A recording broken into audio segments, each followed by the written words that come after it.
If you've been feeling bored, in a rut, or stuck in some area of your life, you're going to want to tune into today's video. Hi, my name is Cynthia, and I'm a somatic therapist and coach. And today I'm going to share with you 7 delicious ways that I breathe life back into my world when I'm feeling uninspired or in a rut. Hopefully this will give you some inspo of different things that you can try to get unstuck. Number 1, I move my body. As a somatic therapist, of course, movement is imperative. And I love, love, love to move my body, whether I'm taking a walk or a hike in nature. Another thing I love to do is to dance. I love all different styles of dance, and so I'll often go to a dance class. Sometimes trying an alternative style of dance or something really different and out of the box could be good. Something like 5 rhythms or ecstatic dance, which is more of a free form movement. So first we want to get physically unstuck by moving the body, mobilizing the body, and that can be in any way that you enjoy. And it should be in some way that you enjoy doing so that it's sustainable, whether it's running, biking, jogging. And once we get physically unstuck, movement can also help to get us emotionally unstuck. So different emotions can get stored in different parts of the body, and if they're not processed in the moment. And so having some sort of movement on a regular basis is going to help us to loosen up those trapped emotions, that stored emotion and energy, and to move it through the body. Bessel van der Kolk, who is a renowned therapist and trauma expert, he talks about that in his book, The Body Keeps the Score. He talks about the importance of movement for people, particularly who are dealing with trauma or processing trauma. Number 2, I get a change of scenery. So this is something that makes such a big difference for me. I'm someone who is obsessed with traveling, and I really haven't had a chance to travel in the past few years. And so one way that I can get in that traveling energy is to just get a change of scenery, to get out of town, go on a day trip. And I did that a few weekends ago, where I just got out of town with a girlfriend for the afternoon, and we drove to a town that was about an hour from where we live. And it made a huge difference. For the afternoon that we were there, I felt like I was on vacation. I felt relaxed. It elevated my mood, and I just felt really light and relaxed and at ease. And even after I got home in the evening, I just felt like there was kind of like a lift in my energy, and it really helped me to get my mind off of things. So try that one out, just to get a change of scenery. And it doesn't even have to involve you driving an hour out of town. It could be something in your city or the town where you live, where maybe you go to a new restaurant or cafe that you haven't been to, or a new museum, or you walk at a new park, anything like that. Just to get a simple change of scenery can really change and shift up the energy. Number 3, I'm always learning new things. So my current new endeavor is content creation. This is completely new to me. I just started about 2 months ago. And so I'm having to learn all new skill sets. I'm having to learn about branding, marketing, different technical skill sets, and how to create videos and film and edit. And it's getting me to really face my fears of being seen and heard. And so there are so many new things that I'm learning that I don't even have time to be bored. And I find that, adds some excitement to my life, and it gives me something to look forward to. So see if there's something new that you can add to your life, whether it's something as simple as cooking a new recipe during the week, or trying a new dance class, or learning a new language. Could be anything. What's something that you've been wanting to learn and have been putting off? Number 4, singing. So this is a passion of mine. I've been singing for most of my life. Sometimes I like to joke that I came out of the womb singing and dancing. And so over the years, I've been singing in a lot of different capacities. I've sung in different choirs over the years. I've sung in a women's a cappella group.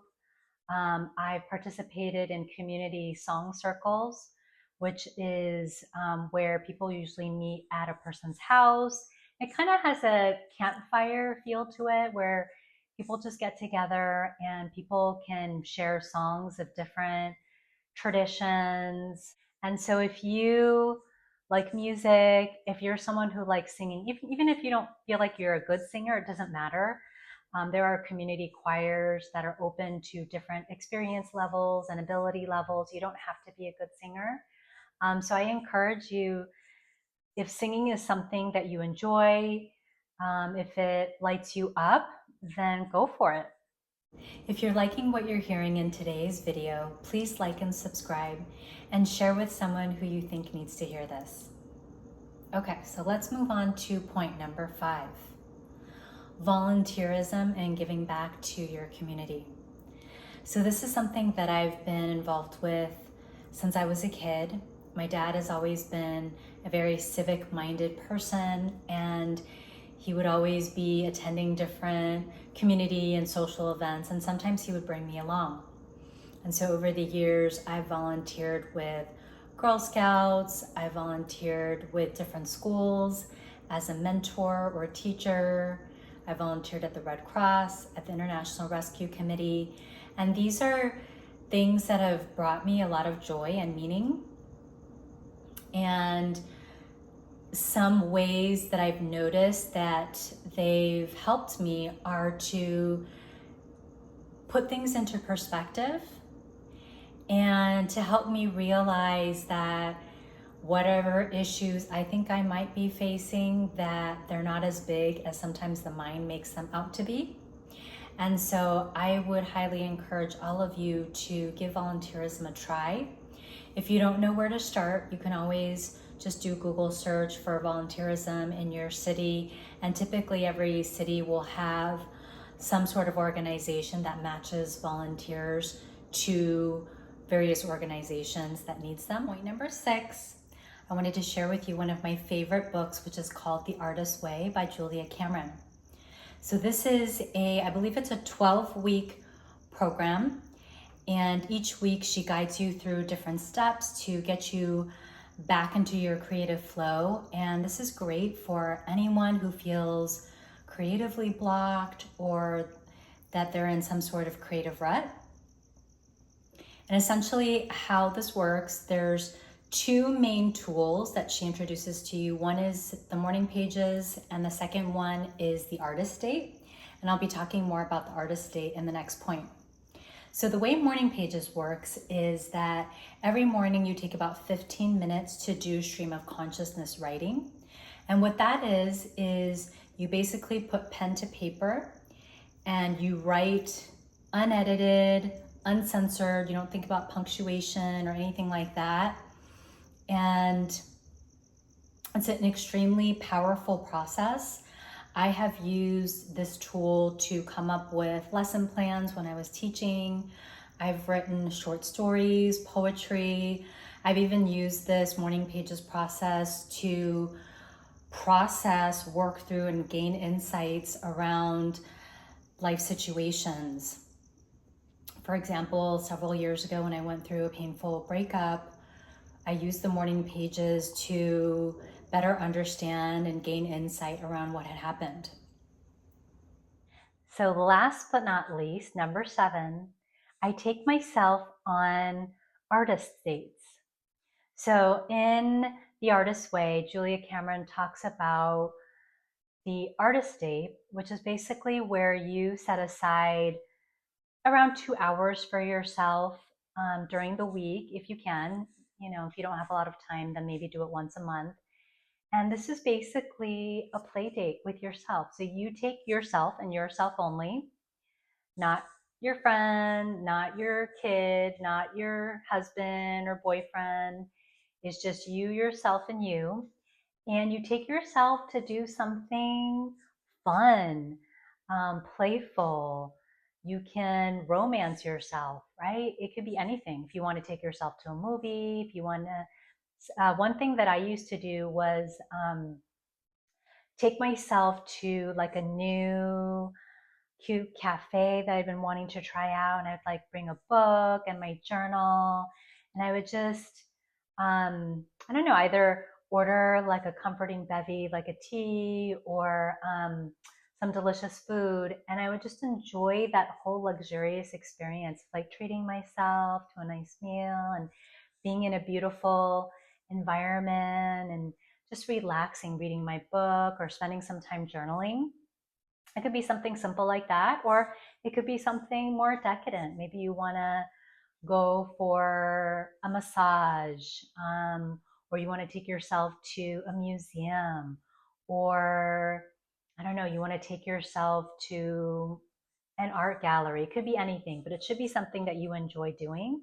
And maybe something that's been on your mind that's could be like a bucket list thing. But yeah, maybe something that you've been wanting to do and haven't had the chance to do. The other thing that you could do is take your inner child on a play date. For those of you who are familiar with inner child work, that's where you're spending time with that younger part of you. You could take your inner child on a play date and ask your inner child what she would like to do, right? Does she want to go, I don't know, to the beach, or does she want to go for a swim or a bike ride, or does she want to go get ice cream? So that's another idea for an artist date. So I would love to hear from you. Let me know if anything that I shared today sparks interest for you. And I'm also curious to hear what's something that you do to get yourself out of a rut, or something that you do when you're feeling stuck. And I will see you in the next video.